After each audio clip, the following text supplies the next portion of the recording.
Morning મિત્રો, સામે જુઓ કેટલી ધૂંધ છવાયેલી છે। તો આજે બીજા દિવસે કટરામાં આપનું હાર્દિક સ્વાગત છે। અને આજે અમારી સવારી જશે હવે શ્રીનગર। અહીંથી એક ટૂર પેકેજ બુક કરેલું છે। આ છે આ ટૂર પેકેજનો ફોટો। આ રીતે અમે છે, આ છે કુલદીપ ભૈયા, તે જ અમને આ ટૂરમાં ફેરવવાના છે। તો તે 5 દિવસ અમારી સાથે રહેશે। આ છે કુલદીપભાઈ।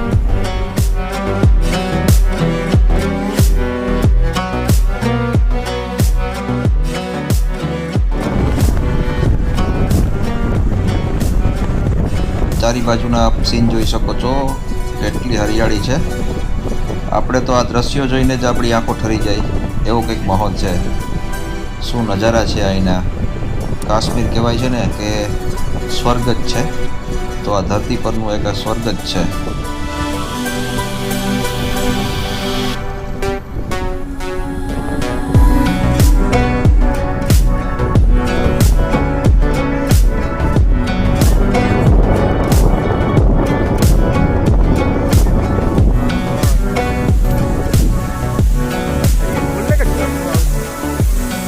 ના વિડીયો ઉતાર લીધો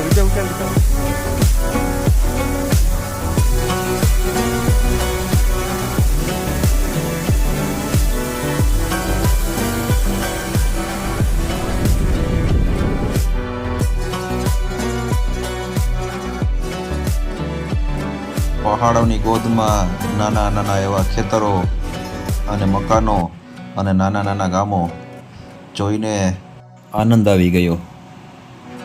અહીંયા આપણે થોડોક નાસ્તા પાણી માટેનો હોલ કર્યો હતો, તો હવે આપણે આગળ સફર ચાલુ કરીએ।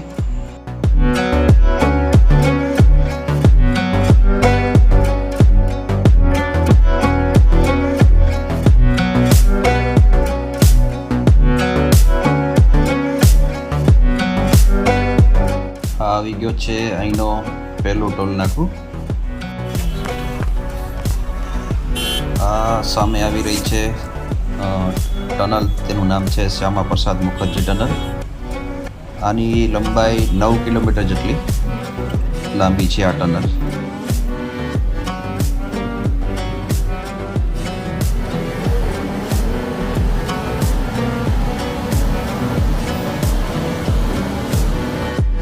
આ ટનલની અંદર તમારે એકબીજા પાછળ જ ચાલવું પડે, કારણ કે સામેથી પણ વાહનો આવતા હોય। આવક જાવક માટે એક જ ટનલ છે, તો તમારે વાહનની પાછળ જ ચાલવાનું રહેશે।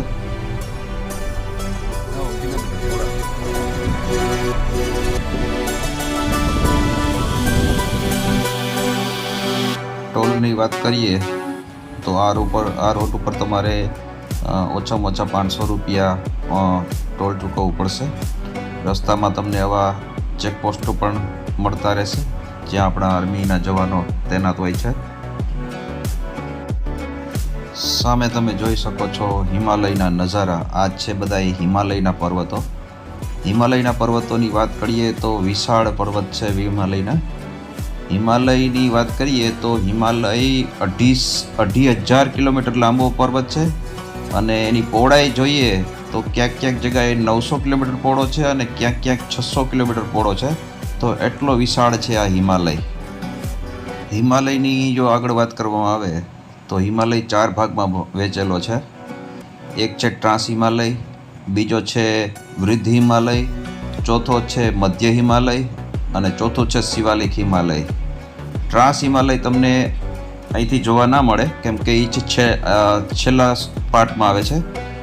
પણ આ લોકોની એટલે કે આ પહાડોની ઊંચાઈની વાત કરીએ તો ઔસત ઊંચાઈ એની 6,000 મીટરથી પણ ઊંચી છે। 6,000 મીટર એટલે 6 કિલોમીટર જેટલું થાય, એટલી ઊંચાઈ છે। વિશ્વના બધા પર્વતોને ગણતરી કરીએ ને તો તે 6,000 મીટર ઉપર એનું સમાપ્ત થઈ જાય છે, ત્યારે હિમાલય 6,000 તો એની ઔસત ઊંચાઈ ધરાવે છે। તો વિચાર કરો કેટલો વિશાળ હશે આ પર્વત। ટ્રાન્સ હિમાલય અને વૃદ્ધ હિમાલયમાં તો તમને ઝાડવા અથવા લીલોતરી કંઈ જોવા જ નથી મળતી, પણ મધ્ય હિમાલય છે તેમાં જ બધા જેટલા ફરવાલાયક સ્થળો છે, તમે જેટલા સાંભળ્યા હશે, શિમલા, મનાલી, દહેરાદૂન, રાણીખેત, આ બધા જેટલા પર્યટક સ્થળ છે તે બધા મધ્ય હિમાલયમાં આવેલા છે.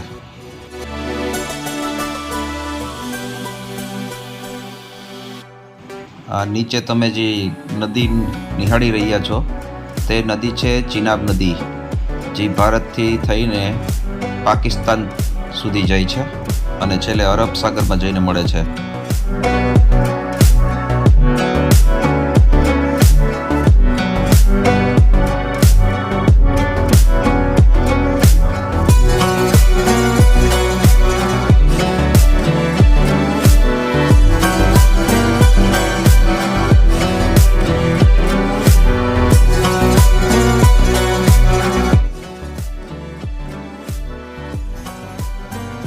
હવે એક પાછી નવી એક ટનલ આવી રહી છે. બીજી એક સામે તમે જોઈ શકો છો, એક હજી અંડર કન્સ્ટ્રક્શન્સમાં છે. અત્યારે બંને વાહનો આ બાજુથી એક જ ટનલમાંથી આવે છે. તો આ હજી એક નિર્માણાધીન બાજુમાં એક ટનલ બની જ રહી છે. આ તો કોઈ મોટી બધી એવી ટનલ નથી, તરત જ પાર થઈ ગઈ છે. આને તો અમે તરત જ બહાર નીકળી ગયા છે. સામેના નજારો તમે મસ્ત જોઈ શકો છો કે પર્વતોએ વાદળોની ચાદર ઓઢી હોય કેટલો મસ્ત નજારો જોવા મળી રહ્યો છે. જો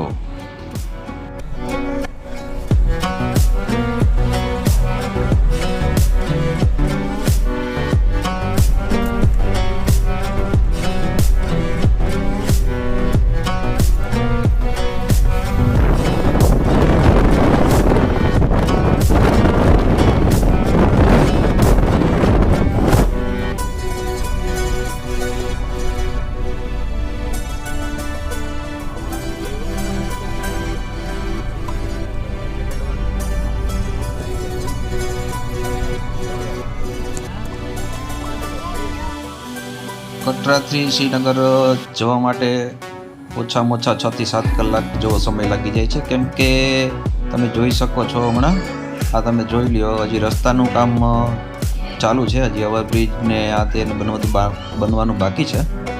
એટલે તમારે આખો દિવસ આમાં જ ગણી લેવાનો. સવારે તમે નીકળ્યા હોય તો બપોર પછી જ તમે ત્યાં પહોંચો, એટલે 7 કલાક જેવો તો સમય લાગી જાય.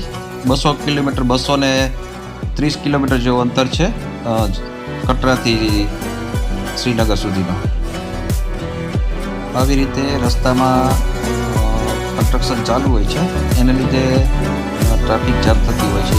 એ કારણે જો થોડુંક મોડું થાય છે. એટલે જો તમારી આ પેકેજ બુક કરેલો છે તો એમાં 1 દિવસ તો આ નીકળી જશે, કેમ કે આ સફરમાં જ તમારો 1 દિવસ તો નીકળી જાય છે. 75% રોડનું કામ પૂર્ણ થઈ ગયેલું છે. 25% જેવું કામકાજ હજી બાકી છે, જેથી કરીને થોડોક સમય વધારે લાગે છે.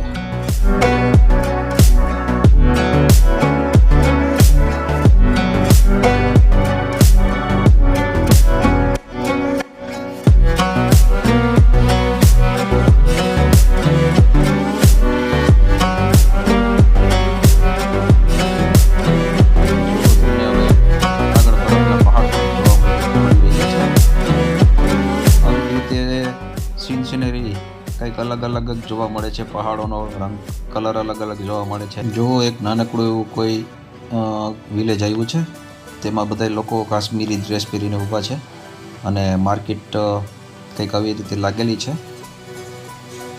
આગળ જાય છે આપણી ઇન્ડિયન આર્મીનો ટ્રક અને એની રાઈટ સાઈડમાં તમે જો બરફના પહાડ, બર્ફીલા પહાડની મજા કંઈક અનેરી હોય છે. તો હવે ધીરે ધીરે આપણે શ્રીનગર તરફ આગળ વધી રહ્યા છે. આ આવી રહ્યું છે ટોલ નાકું, તો તેને હવે આપણે પાર કરી અને શ્રીનગર તરફ આગળ વધીએ. જો અહીંના નજારા, શ્રીનગર હવે 25 કિલોમીટર બતાવે છે અહીંથી.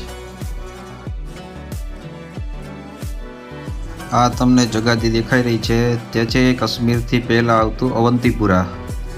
અહીંયા ડ્રાઈવર સાહેબે આપણે એવું જણાવ્યું છે કે અહીંયા ડ્રાયફ્રૂટ ને કેસર ને બહુ સારું એવું મળે છે.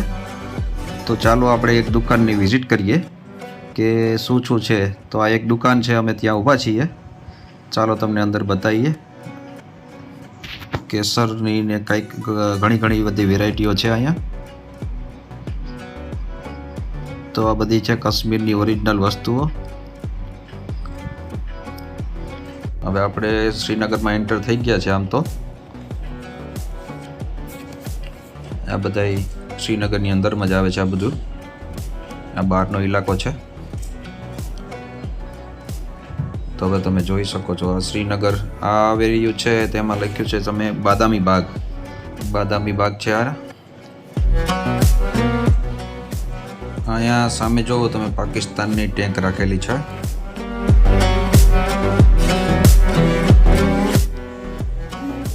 અમે હવે પહોંચી ગયા છે ફવારા ચોક. હવે ફવારા ચોકથી નીકળી અને હવે જઈએ છીએ આપણે ડલ લેક તરફ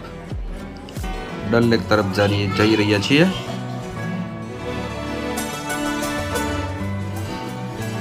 ફાઇનલી આપણે જો ડલ લેક પહોંચી ગયા છે. આ છે ડલ લેકનો કંઈક નજારો. આ જોઈ શકો છો તમે ડલ લેકનો કંઈક નજારો. અને અહીંયા બધી પડી છે શિકારા રાઈડ માટેની બોટો. આ બધી છે શિકારા બોટ છે બધી. આ તો આ છે જન્નત હોટલ શ્રીનગરમાં. અમારા થોડાક દિવસમાં તેનો સ્ટે અહીંયા રહેશે, કેમ કે દરરોજ ટૂરમાંથી ફરીને પાછું રાતના આ જ હોટલમાં અમારે આવવાનું રહેશે. તો કંઈક છે આવો નજારો તમે જોઈ શકો છો. આ રૂમનો નજારો છે. તો આઈ હોપ તમને આ વિડીયો જરૂર ગમ્યો હશે. તો બના રહેજો. નવા વિડીયોમાં હજી તમને કાશ્મીરની ટૂર આગળ તમને કરાવશું.